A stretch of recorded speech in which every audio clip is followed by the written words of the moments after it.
অন্নপূর্ণা ভান্ডারে যাদের status under inquiry show করছিল তাদের কিন্তু ভেরিফিকেশনের কাজ অলরেডি শুরু হয়ে গেছে এবং গতকাল থেকে কিন্তু অনেকজনকে ফোন করা হচ্ছে এবং আজ থেকে অনেকের বাড়ি বাড়ি কিন্তু ভিজিটও করা হচ্ছে।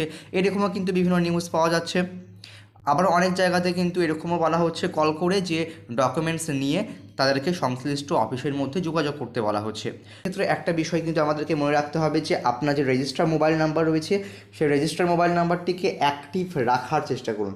রেজিস্টার্ড মোবাইল নাম্বারটাকে অ্যাক্টিভ রাখার চেষ্টা করতে হবে, কারণ যাতে কল আসলে আপনার ফোনে কল ঢোকে, অর্থাৎ রিচার্জ থেকে শুরু করে যাবতীয় কিছু যেন অ্যাক্টিভ থাকে। তো প্রথমত আপনি এখন অপেক্ষা করুন যে কবে আপনার কাছে কল আসছে, কারণ যত দ্রুত সম্ভব আজকে হয়তো নাও আসতে পারে, আগামীকাল বা আগামী পরশু কিন্তু আপনার কাছে কল আসতে পারে, অথবা আপনার বাড়িতে এসে কিন্তু ভিজিট করা হতে পারে এবং দেখা হতে পারে যে আপনার ডকুমেন্টসগুলো যেগুলো আপনি সাবমিট করেছেন সেগুলো ঠিকঠাক আছে কি না, এবং তারপর কিন্তু ভেরিফাই করা হবে, তারপর কিন্তু স্ট্যাটাসের মধ্যে চেঞ্জেস দেখতে পাবেন।